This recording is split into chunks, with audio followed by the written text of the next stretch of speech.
Hello students, जय हिंद। स्वागत है हमारे YouTube channel Virendra struggle classes में। जैसा कि आप लोगों को मालूम, मैंने 12th की मैथ्स और फिज़िक्स की क्लास ली थी। आज फिर वैसे ही 12th की मैथ्स और फिज़िक्स की क्लास ली जाएगी। तो सबसे पहले मैथ्स में आप लोगों को मालूम है जैसा कि अध्याय 1 अभी चल रहा है, आव्यूह के क्रम चल रहे हैं। तो आज हम लोग सीखेंगे आव्यूहों का गुणनफल, और हम लोग सीख चुके हैं आव्यूहों का योगफल, अंतर, और भी पीछे बहुत आव्यूहों का क्रम सीखा हम लोगों ने। तो टाइम को वेस्ट ना करते हुए हम लोग आगे बढ़ते हैं। आप लोग मेरी क्लास को देखने से पहले लाइक करें, अपने दोस्तों तक शेयर करें, जिससे कि वो लोग भी साथ में ही पढ़ें और अपने नोट्स बनाएं, रिवीजन करें और अच्छे से परिभाषाएं और फार्मूलों को याद करें। तो जैसा कि आप लोगों को मालूम, मैंने गुणनफल, आव्यूहों का गुणनफल की परिभाषा मैंने बोर्ड पे लिखी है। तो इस परिभाषा को आप लोग ध्यान से देखेंगे और मैं देखो पढ़ रहा हूँ, ध्यान से सुनेंगे। इसमें कहा गया है कि दो आव्यूहों ए और बी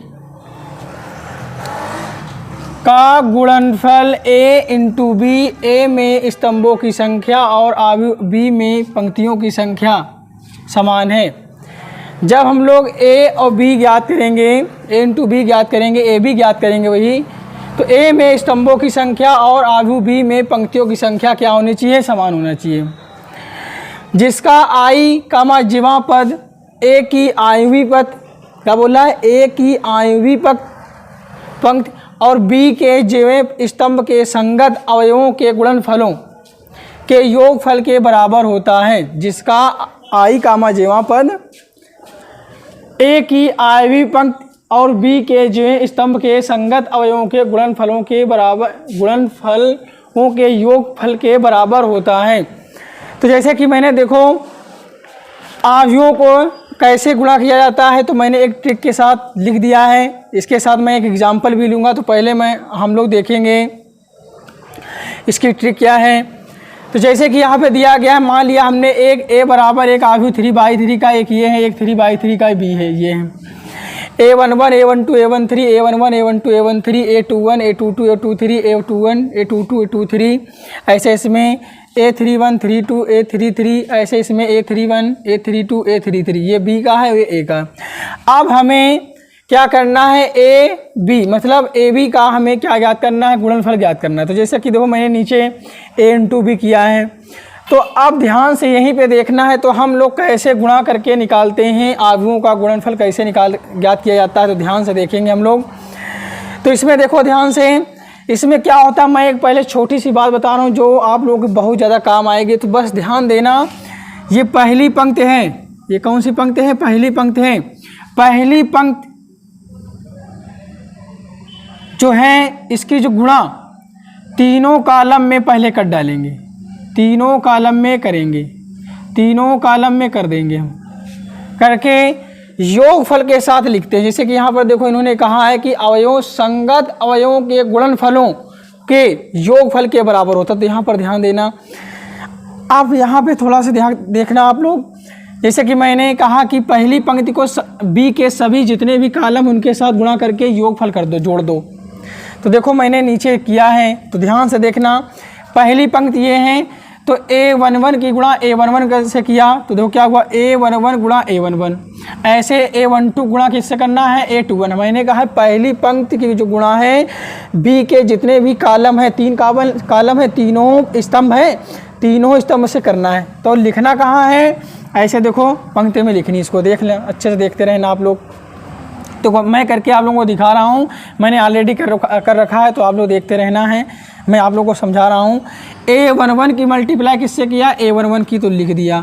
ठीक, ये देखो a गुणे a11 गुणे a11, ऐसे प्लस लगाया। a12 की गुणा किससे किया? a21 से। a12 गुणे a21, क्या लिखा है यहाँ पर? a21। तो आप लोगों ने जैसे देखा a21, ऐसे प्लस लगाया। फिर a13 गुणा किससे किया? a31 से। a13 गुणा a31, ऐसे आगे बढ़ेंगे। अब यहाँ पर कोई अवयव होता तो हम तीनों अवयव क्या कर देते, जोड़ देते। अभी अवयव तो है नहीं, केवल अभी फार्मूले का ट्रिक मैंने दिया है, फार्मूला कैसे सेट किया जाता है, इसको बस ध्यान से देखते रहना है, अच्छे समझना है। अब आगे देखेंगे इसमें A11। अब ध्यान से देखना, इस पंक्ति गुणा अब दूसरे वाले कॉलम में करना है, इस जो पंक्ति है इसको दूसरे स्तंभ से करना है। तो A11 इंटू A12 हो गया, प्लस लगाया। A12 गुणे A22, ये देखो प्लस लगाया। A13 गुणा A32, ये देखो लगाया। अब आगे बढ़ेंगे फिर इसी पंक्ति के तीसरे कॉलम से A11 गुणे A13, A12 गुणा A23, यहाँ पे है A13 गुणा A33, तो देखो मैंने यहाँ पे लिख दिया। ऐसे ही दूसरी पंक्ति की गुणा तीनों कॉलम में करना है और लिख देना, देखो मैंने लिख दिया, ऑलरेडी लिख रखा है। तो ऐसे देखो ध्यान से, A21 की गुणा किस में करना है, A11 में, देखो लिख दिया मैंने A11 में करके। ऐसे A22 गुणा किस में करना है, A21 में, देखो मैंने लिख दिया है। ऐसे A23 गुणा किस में करना है, A32 में। तो जैसे कि यहाँ पे ध्यान से देखना आप लोग, A23 गुणा किस में करना है, A32 में, तो यहाँ पर मैंने A32 यहाँ पे लिख दिया। ठीक, ऐसे आगे बढ़ेंगे हम लोग, इसी पंक्ति के तीसरे वाले में करना है, इसी पंक्ति के दूसरे वाले में करना है। ध्यान से देखना है, थोड़ा मिस्टेक हो गया है, यहाँ पे A13 रहेगा, क्यों, क्योंकि अभी पहली पंक्ति है और पहले कॉलम से तो हमने गुणा की है अभी। कैसे, देखो ध्यान से, A21 की गुणा किससे किया, A11 से, देखो लिख दिया, प्लस लगाया। A22 गुणा किससे किया हमने, A22 से, तो A21 की गुणा, तो यहाँ पर क्या लिखेंगे हम लोग, थोड़ा सा ध्यान से देखना है, मिस्टेक हो रहा है, A21 सही है। ऐसे A22 गुणा किससे करेंगे हम लोग, A21 से। ऐसे 23 गुणा किससे करेंगे, A31 से। तो देखो ये दूसरी पंक्ति, मगर कॉलम कौन है आपका, पहला ही है। ऐसे आगे बढ़ेंगे, दूसरी पंक्ति है मगर कॉलम दूसरा आ गया। A21 गुणे A12, देखो लिख दिया। A22 गुणे A22, देखो लिख दिया। ठीक, A22 गुणे A22, देखो लिख दिया, फिर प्लस लगाया। A23 गुणे 32, ये हो गया। ऐसे ही दूसरा पंक्ति है मगर कॉलम कौन आ गया, अब तीसरा आ गया। A21 गुणे A13, देखो लिख दिया गया। ऐसे A22 गुणे 23, ये देखो लिखा। ठीक, देखते रहना ध्यान से आप लोग। A22, यहाँ पे A22 है, सॉरी, यहाँ पे A22 है। ऐसे नेक्स्ट A23 गुणे क्या हो जाएगा, A33, ये देखो पूरा कंप्लीट हो गया। अब तीसरी जो पंक्ति है, तीसरी पंक्ति की गुणा तीनों स्तंभों से कर दो, बिल्कुल जैसे ऊपर किया गया है। तो ध्यान से देखना, मैं करके दिखा रहा हूँ, ऑलरेडी मैंने लिख रखा है, तो देखेंगे हम लोग। A31 गुणा किस में करेंगे, A11 में, देखो लिख दिया मैंने, ये देखो लिखा। ऐसे ही प्लस लगाया। अब फिर A32 गुणा किस में करेंगे हम लोग, A22 में, नहीं, यहाँ पे दूसरे स्तंभ का, पहले स्तंभ में भी है ना। A32 गुणा किस में करेंगे, A21 में, देखो मैंने लिख दिया, फिर प्लस लगाया।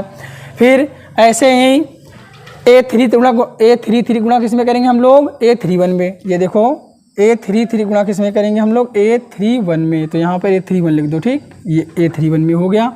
अब आगे बढ़ेंगे हम लोग। अब तीसरी पंक्ति से गुणा करें किस में, दूसरे स्तंभ में, तो A31 A12, ये देखो लिखा। A32 A22, ये देखो लिखा। A33 A32, ये देखो लिखा। अब आगे बढ़ेंगे। ऐसे ही 3 पंक्ति और तीसरा स्तंभ है, तीसरी पंक्ति है और तीसरा स्तंभ है।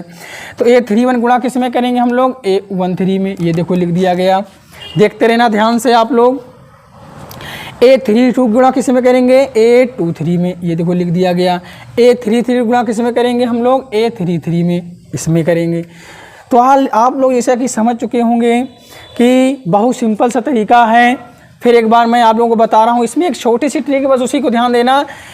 पहली पंक्ति उठाओ, तीनों स्तंभ से गुणा करके लिखते चले जाओ, साथ में प्लस लगाते हुए। ठीक, फिर दूसरी पंक्ति उठाओ, तीनों स्तंभों से गुणा कर दो और प्लस लगा के लिखते चले जाओ। ऐसे तीसरी पंक्ति उठाओ और तीनों स्तंभों को उठाओ, तीनों स्तंभों से गुणा करके प्लस करते लिखते चले जाओ। तो समझ चुके होंगे कि एक ए पंक्तियों के जो हैं, एक ए आयु की जो पंक्ति हैं उसको किससे गुणा करना है, बी के स्तंभों से, जैसे कि ऊपर बताया गया था। ऊपर बताया गया था। तो एक बार मैं फिर आप लोगों को बता रहा हूँ, ध्यान से, फिर डिफिनीशन ध्यान से देखना। क्या कह रहा है कि दो आव्यूहों ए और बी का गुणनफल ए इंटू बी, ए में स्तंभों की संख्या और आव्यूह बी में पंक्तियों की संख्या समान है, जिसका आई कामा जेवा पद ए की ध्यान देना, क्या कह रहा है यहाँ पर, ए की आयवीय पंक्ति और बी की जिवें स्तंभ के संगत अवयवों के गुणनफल। तो मैंने इसके संगत अवयवों को क्या किया, गुणनफल करके क्या किया, योगफल के बराबर होता है। तो योगफल करते हुए मैं चला गया। तो ये तो आप लोगों की केवल ट्रिक थी। अब हम लोग इसके साथ एक एग्जाम्पल को समझेंगे, जिससे आप लोग बिल्कुल अच्छी तरीके से समझ जाएंगे। तो हम लोग बढ़ेंगे अब आगे, एक एग्जाम्पल को लेंगे इसके उदाहरण हम। तो जो मैंने ट्रिक लिखी उसके एक उदाहरण लेके आप लोग समझेंगे। तो ध्यान से देखना। तो देखो यहाँ पे A11 की जगह पे 1 है, A12 की जगह पे 2 है, A13 की जगह 3 है। मैंने कहा है कि यहाँ पर आप भी अपने तरफ से कोई भी अवयव रख के बना सकते हो। जरूरी नहीं कि जो मैंने अवयव रखे वही रख के आप लोग बना सकते हो। कोई एनीवन कोई भी संख्या रख सकते हो आप लोग। तो अब ध्यान से देखना है। मैंने कहा कि पहली पंक्ति जो है उस पंक्ति की जो है गुणा बी के जितने भी पंक्ति हैं, कॉलम है, सॉरी जितने भी स्तंभ है उससे गुणा करना है। ठीक, तो ध्यान देखेंगे। पहले इस पंक्ति गुणा करेंगे पहले वाले कॉलम में। तो ध्यान देखना है 2 1 इस 1 की गुणा 2 में करेंगे कितना आएगा, 2 लिख दिया, प्लस लगाया। फिर 2 की गुणा करेंगे किसमें, 6 में, 6 दून कितने हो गए, 12। फिर 3 गुणा करेंगे 3 में, 3 3 9, ये हो गया। अब लिख दिया इसको, देखो मैंने ऐसे इसी पंक्ति गुणा करेंगे दूसरे स्तंभ में। तो 3 एकम 3, फिर दूसरा 14, ठीक 4 3 12। ठीक, अब आएंगे इसी पंक्ति के तीसरे वाले स्तंभ में। देखो पचम, सॉरी अभी पहली पंक्ति है ना, 5 एकम 5, 9 दून 18, 4 3 12। ठीक, ऐसे ही दूसरी पंक्ति गुणा करेंगे तीनों स्तंभ में। 5 दूना 10, 6 36, 3 7 21, 5 15, 7 6 42, 7 चक्कू 28। ऐसे दूसरी पंक्ति गुणा करेंगे तीसरा स्तंभ में। तो ध्यान देना, 5 25, 6 54, 7 चक्कू 28। अब तीसरी वाली पंक्ति गुणा करेंगे तीनों स्तंभ में। ध्यान देखना, बोल रहा है यहाँ पर करा कि ए की एवी पंक्ति और बी की जिवें पंक्ति स्तंभ के संगत अवयव के साथ गुणनफल करना है। और क्या कर देना है, जोड़ देना है। बिल्कुल सिंपल सी बात है। अब तीसरी वाली पंक्ति की गुणा करेंगे तीनों स्तंभ में, बी के जितने भी स्तंभ हैं जे। तो देखो 8 दूनी 16, 4 6 24, 5 3 15। ऐसे ही 8 3 24, 4 7 28, 5 चक्कू 20। ऐसे 8 5 40, 8 5 40, 4 9 36, 5 चक्कू 20। आप लोग समझ चुके होंगे। देखो इतनी सिंपल सी तरीका है। अब इन सबको, इन जितने भी योगफल में लिखे, इनको जोड़ के एक आव्यूह तैयार हो जाएगा। इसको हम जोड़ेंगे। अब देखो, अब इसको जोड़ा जाएगा। तो ध्यान से देखेंगे, हम लोग जोड़ेंगे। देखो 12 और 9 कितने हो गए, 21, 21 में 2 जोड़ दें कितने हो जाएंगे, 23। देखो मैंने यहाँ पे लिखा है जोड़ के। ठीक, ऐसे ही आगे देखेंगे। ध्यान से देखना, 12 और 14 कितने हो गए, जोड़ देंगे हम लोग, कितने हुए 26 हुए। 26 में तीनों जोड़ देंगे कितने हो जाएंगे, 29 हो जाएंगे। ऐसे ही 18 में 12 जोड़ देंगे कितने हो जाएंगे, 30। 30 में 5 और जोड़ देंगे कितने हो जाएंगे, 35 हो जाएंगे। ठीक, अब जितने भी योगफल में लिखा उसको जोड़ के शुद्ध एक आव्यूह बन जाएगा। तो ये जो निकल के आया है, ये किसका निकल के आया मान, a इंटू बी, मतलब a गुणे b का ये मान निकला। ऐसे ही आगे इसको जोड़ देंगे। ऐसे इसको जोड़ा गया तो कितना आया 67, इसको जोड़ा गया कितना आया 85, इसको जोड़ा गया कितना आया 82। ठीक, आप लोग भी जोड़ के देख लेना, अच्छे से समझ लेना।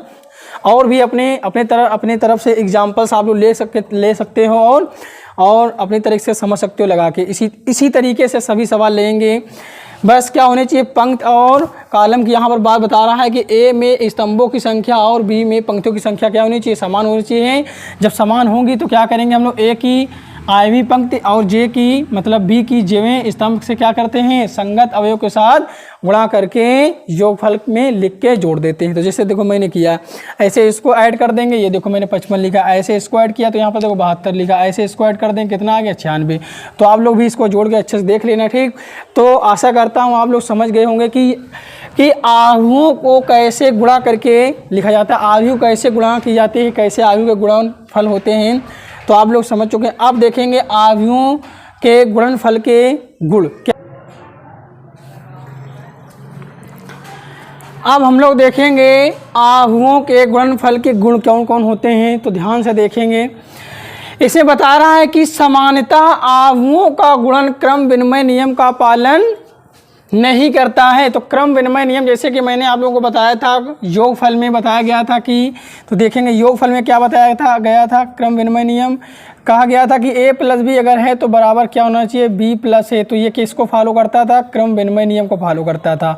अब यहाँ पर क्या बता रहा है कि जो गुणन है, गुणन क्या होता है, जैसे कि मान लो लिखा है a इंटू बी इक्वल क्या होगा, b इंटू ए नहीं होना चाहिए, ये नहीं होगा, ये गलत बता रहा है। ये क्या बता रहा है, ये फॉलो नहीं करेगा, ये सामान्यतः आयु का गुणन क्रम विनिमय नियम का पालन नहीं करता है, तो इसको फॉलो नहीं करेगा, तो ये चीज़ नॉट होगा, गलत हो जाएगा, ठीक। तो इसको हम लिखना भी बेकार है, तो इसको फ़ायदा नहीं। तो यहाँ पर लिख दिया गया है कि सामान्यतः आयु का गुणन जो है क्रम विनिमय नियम का पालन नहीं करता। तो क्रम विनिमय नियम क्या होता है, जैसे कि मानो लिखा है a इंटू बी लिखा है क्या, नॉट इक्वल टू बी ए। अब जानते हो कि a में पंक्ति क्या होती, पंक्तियाँ होती, b में स्तंभ होते, तो इसको हम पलट देंगे तो सिस्टम क्या हो जाएगा, उल्टा हो जाएगा। तो ये फॉलो इसको नहीं करेगा, इसको फॉलो ही नहीं कर सकता है, तो इसको हम लिखेंगे भी नहीं। ऐसे दूसरे में क्या बता रहा है कि आयुओं का गुणन सहचार नियम का पालन करता है, ये सहचार नियम को पालन मगर करता है। कैसे करता है देखेंगे ध्यान से। इसे लिखा है कि 3 आयु ए बी सी 3 आयु हैं, कितने आयु हैं, ए हैं, बी है और सी, 3 आयु हैं। तीनों आयु का हमें गुणन निकालना है, तो ध्यान से देखेंगे। बाई चांस ये पूछ दे आपको, ये पूछ दे, इक्वल पूछ दे, तो आप लोग ध्यान से देखेंगे। तो a इंटू ब्रैकेट में b इंटू सी करके क्या कर देंगे, इक्वल हम a इंटू बी इंटू सी कर देंगे। तो अगर ये दोनों इक्वल हैं, पहले हम निकालेंगे इतना, पहले b इंटू सी निकाल के जो आएगा आयु, फिर उसका किसका गुणा कर देंगे, पहले ध्यान समझना, पहले b का आयु c के आयु से गुणा कर देंगे हम। गुणा करने पर जो एक आयु बनेगा उस आयु से हम किससे गुणा कर देंगे, a के आयु से। तो इसका जो वैल्यू निकलेगा, ऐसे ही a इंटू बी का गुणा करके हम a का आयु और b का आयु से गुणा करके c के आयु से गुणा कर देंगे, तो इसका एक नया आयु बनेगा। तो इस नए आयु का क्या होना चाहिए, बराबर होना चाहिए। जब बराबर हो जाएगा तो ये क्या किसको फॉलो करेगा, सहचार नियम को पालन करता है, ठीक। तो इसको फॉलो करेगा। नेक्स्ट, आयुओं का गुणन योग पर वितरित होगा। जो कितने बहुत अच्छी बात है, ध्यान से देखना। ये क्वेश्चन तो बहुत एग्जाम में आते हैं। ये और इससे क्वेश्चन सिद्ध करने के लिए प्रूव करने वाले क्वेश्चन बहुत आते हैं। ध्यान से देखना है, धीरे धीरे पढ़ते रहेंगे और आगे बढ़ते रहेंगे, कॉन्सेप्ट को क्लियर करते चलेंगे और हम लोग धीरे धीरे पहुंच जाएंगे अपनी एक्सरसाइज पे। पहले हम लोग समझेंगे परिभाषाएं, फार्मूले, ट्रिक्स क्या होती हैं। अगर ये हम लोग जान गए तो क्वेश्चन तो अपने आप हल होते चले जाएंगे। मेन चीज़ यही है, हम लोग पहले इसको ध्यान से समझेंगे, परिभाषाएं क्या हैं, फार्मूले कैसे इसको सेट करते हैं, आयु कैसे जोड़ा जाता है, कैसे घटाया जाता है, ठीक, कैसे गुणा किया जाता है। तो ये सब चीज़ हम जब जान जाएंगे तो अपने आप क्वेश्चंस होते चले जाएंगे। तो पहले हम लोग इसको समझेंगे ध्यान से। अब ध्यान से देखना, मान लिया कि ए है, बी है, सी, 3 आयु हैं। 3 आयु में बोल रहा है कि गुणन जो है किस पे, योग पर वितरित होता है। तो जैसे कि ध्यान से देखना, हमें ये सिद्ध करने के लिए ये दे दे, तो ध्यान से देखेंगे तो हम लोग सिद्ध कर सकते हैं। दे देगा ऐसे b प्लस सी इंटू में a है, तो a इंटू बी प्लस सी हमें निकालना है। तो देखो a की मल्टीप्लाई अंदर की गई, क्या की गई है, जैसे देखो a की अंदर की गई, मल्टीप्लाई की गई, तो क्या हो जाएगा ए बी, a के साथ c तो ए सी। तो देखो वही तो लिखा यहाँ पे है। ऐसे ही by chance a plus B हो और इंटू सी हो, तो ऐसे ही c के अंदर मल्टीप्लाई कर देंगे। देखो पहले c की गुणा किस में किया गया, a में, तो ए सी, ठीक, प्लस ऐसे किस में किया गया है, b में, b इंटू सी। तो आप लोग समझ गए होंगे आयुओं के गुणनफल के गुण क्या हैं। ये पहला गुण क्या था कि ये क्रम विनिमय नियम को पालन नहीं करता है।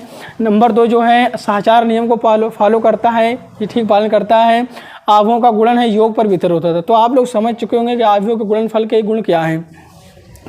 तो आप लोगों की क्लास जो है आज यहीं तक रहेगी। अब हम लोग धीरे धीरे आगे बढ़ते रहेंगे, समझते रहेंगे, क्योंकि थोड़ा थोड़ा पढ़ेंगे और नोट्स बनाते चलेंगे विद उदाहरण के साथ, विद एग्जाम्पल के साथ। आप लोग अपनी तरफ से और एग्जाम्पल लेके घर पे समझ सकते हैं, क्योंकि आप लोगों के पास बुक्स हैं, उसमें क्वेश्चंस दिए हैं, आप लोग कर सकते हो इस ट्रिक से। तो आशा करता हूँ आप लोगों को मेरी क्लास अच्छी लगी है। आप लोग मेरी क्लास को लाइक करें, कमेंट करें और अपने दोस्तों को शेयर करें, जिससे कि वो लोग भी आपके साथ ही नोट्स बना के अपनी तैयारी करें और घर पर रह के ही अपने नोट्स बनाएं और अच्छी से तैयारी करें और एग्ज़ाम की अच्छी तैयारी कर सकें। तो आज लोगों की क्लास यहीं तक रहेगी। और आप लोग एक चीज़ और ध्यान से समझना कि जैसा कि आप लोग सोचते होंगे कि जैसे कि संडे मैंने कहा था कि इंग्लिश ग्रामर पढ़ाई जाएगी 10th और 12th लेवल की, तो इंग्लिश ग्रामर जो आप लोगों की पढ़ाई जाएगी अभी नहीं पढ़ाई जाएगी। जैसे कि हाई स्कूल वालों को मैंने बता दिया था कल, आप लोगों को भी मैं बता रहा हूं। तो जब एग्ज़ाम के 4 से 5 महीने बच जाएंगे, जो ये एग्ज़ाम छोड़ के जो नेक्स्ट एग्ज़ाम आने वाले हैं, तो आप लोग समझते हैं, बस ध्यान से देखना है। क्या मैं बता रहा हूँ कि 4 से 5 महीने जब बच जाएंगे तो रेगुलर क्लासेस ली जाएंगी। किसकी ली जाएंगी? इंग्लिश की रेगुलर क्लासेस ली जाएंगी, जिससे कि आप लोग डेली नोट्स बना सके और साथ साथ में आप लोगों को बुक्स भी पढ़ाई जाएंगी। क्या? किताबें भी पढ़ाई जाएंगी। किताब में जितने भी चैप्टर्स हैं वो भी पढ़ाए जाएंगे। तो आप लोग विदाउट टेंशन रहिए और मेहनत करते रहिए और अपने दोस्तों के साथ क्लास को शेयर करके अच्छे से नोट्स बनाएं और घर पर ही रह के तैयारी करें। जय हिंद, जय भारत।